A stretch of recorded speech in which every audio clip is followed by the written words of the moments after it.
Very good afternoon to you. It's Saturday afternoon, Easter Saturday. It's a lovely, lovely day here in Manchester. Yes, we do have days where it's not raining. Very busy day today, rushing around here and there. My mobile phone decided to die last night. The screen is completely knackered, not broken physically, just knackered. So I spent the day rushing around trying to get a cheap mobile phone just to see me through, and then I will contact the seller of my current mobile phone, as it's only 5 months old, so hopefully that shouldn't be a problem, but we'll see. Let's start off today. Well, I'm going to start off by saying a thank you. I got another subscriber, a gentleman called Jakelo1980. Hi Jake. A little bit late with the thank you on video. We have corresponded via replies to comments, etc., of which you've made some very kind ones. Thank you very much indeed. Always good to know that this nonsense is liked and appreciated and taken in the light in which it's presented, which is that I'm nobody in particular. I'm not an expert. I don't profess to be a horologist. I'm somebody who loves watches and will give my view on what those watches are.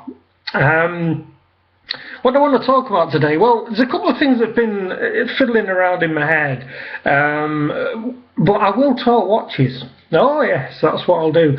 And I want to talk about one of my watches. I know I promised to do a look at Tudor, and I will. When I get time. The reason I'm a bit on short time at the moment, my wife is quite ill and she's been rushed into hospital, hence why I'm rushing around like a blue-arsed fly. So life is a bit hectic right now, so I will do a Tudor review and I'll bring that to you another time. So what I'll do, I'll show you this first. A lot of people will mock this brand. There you go. Bulova. Now, my view of Bulova is that it is a lot of watch for the money. So why do I say that? Well, that particular one was bought for me by my wife for my birthday last year. Was it Christmas? Might have been Christmas. And I love it. It is fantastic. I've been toying with an idea of buying a Bulova for a while, because the subjects of one of my other videos, the V channel, have been selling Bulovas, and they sell some nice ones. They do one that's called the Gemini. Now the Gemini is a beautiful, they do a silver dial one, and they do a black rose gold one, black dial rose gold with a brown leather strap, and it is gorgeous. Now, not only is it gorgeous, but it's an automatic, and not only is it an automatic, what it actually is a Valjoux 7750. Now they're selling it for £1,999 actually.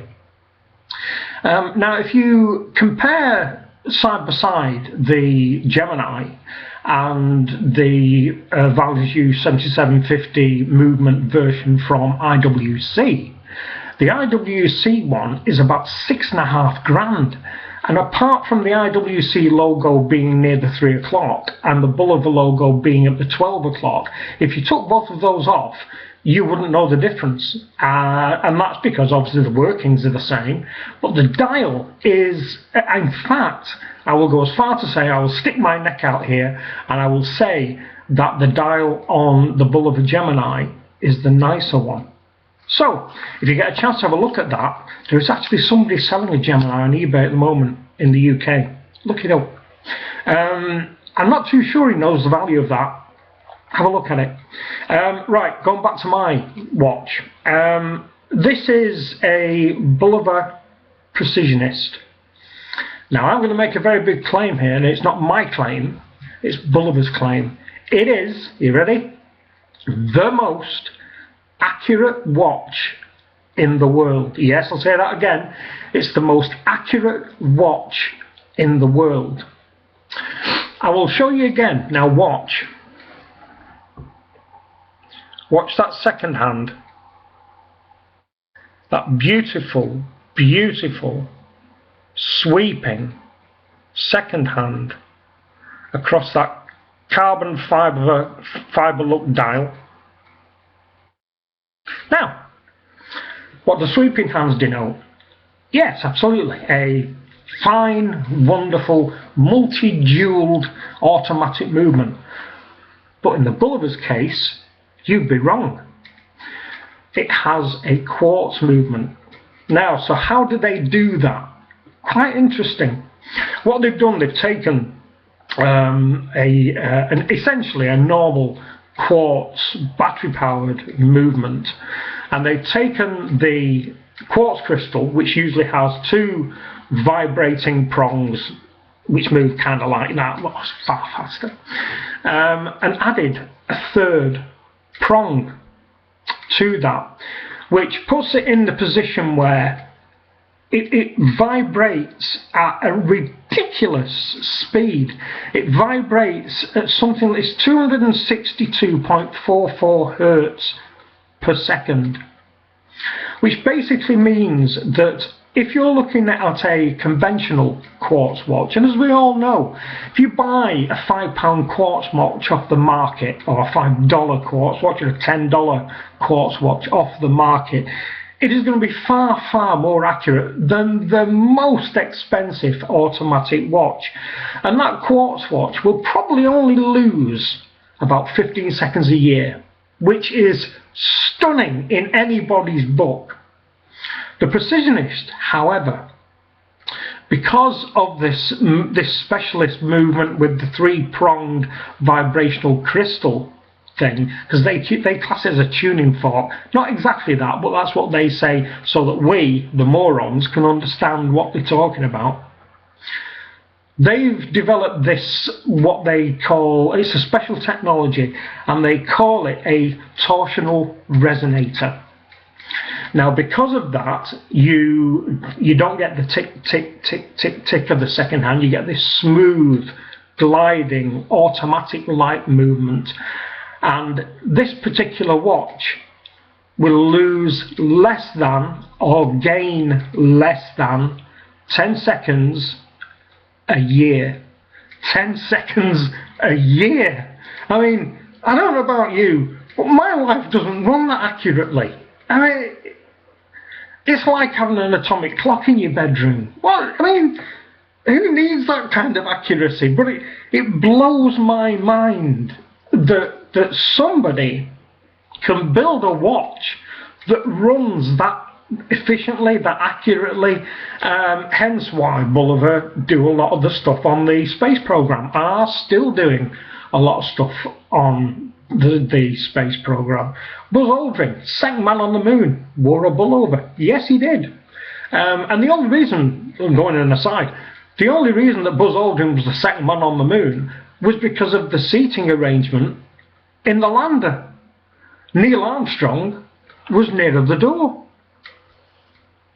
See, it's not all rubbish, this, you know. There's some interesting stuff here. Keep with me. Keep with me. Interesting.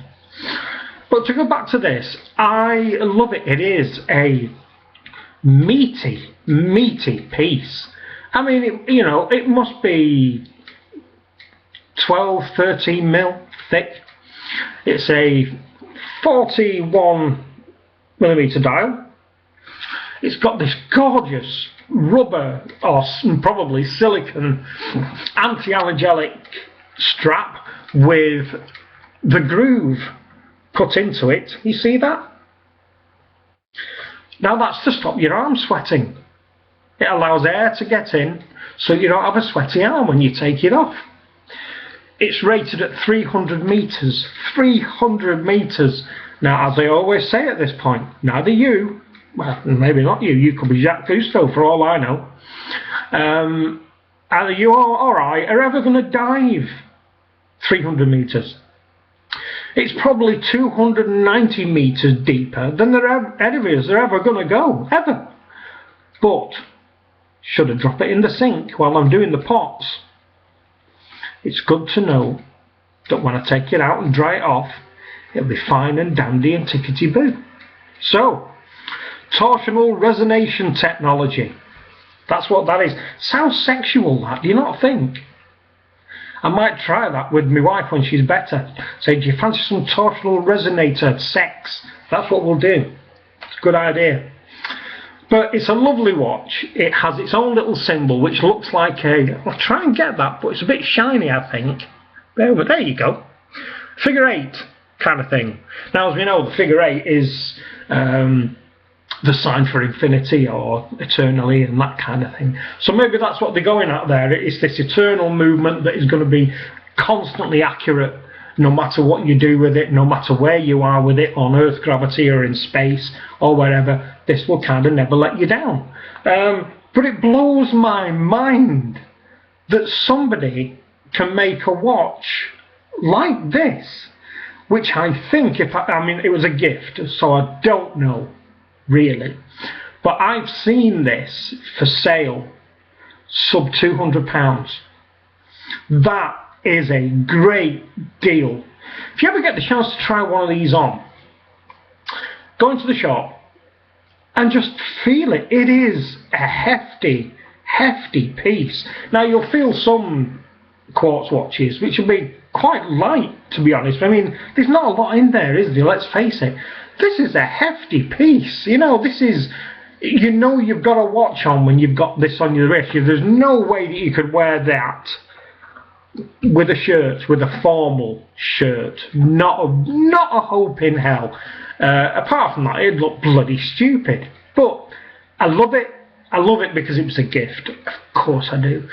But I love it for a watch. I've not worn it for a while because I think I probably have 18 watches, I think. So, you know, too many watches, not enough wrists, that kind of thing. I love it. I put it on today. It's brilliant. It's absolutely brilliant. I think the world of it. I really do. What I want to say before I go, I watched our friend Andy Hunter today, and he came out with a term which he used to describe people like you and I. And talking about when we buy watches or the kind of collections that we have. And he said, it denotes our horological personality. Our horological personality. I have no idea what that means, Andy. I have no idea at all, mate, but it sounds wonderful. A little bit pompous, but wonderful nevertheless. So, you know, if my Bulova is indicative of my horological personality, it means that I am bold, big, heavy, really accurate, and cheap. I'm a cheap night out. You know, Guinness. Yeah, I'm a cheap night out. You can buy me a beer if you ever come to Manchester. Tell me when you're coming. And we'll go for a pint of Guinness. You know. I think kind of that's it for today. It's all I wanted to say, to be honest. I will make more stuff. I do promise I will have a quick look at the old Tudor range and give you my views on that. Life's just a bit hectic at the moment. So hectic that I've not been able to move on my Omega Seamaster. A little bit annoyed by that, but priorities come first. But I think it's still there. The guy I found it with, I am actually talking to somebody else. It's got the same watch, cheaper. So, mum's the word. That's it for today. Thank you very much for watching. Thank you once again for subscribing. Glad you're enjoying this nonsense. I enjoy making it. I will try and make at least a video a day. And I shall speak to you very soon. If I don't speak to you tomorrow, Sunday, have a very lovely, peaceful and happy Easter Sunday. Thanks for listening. Bye bye.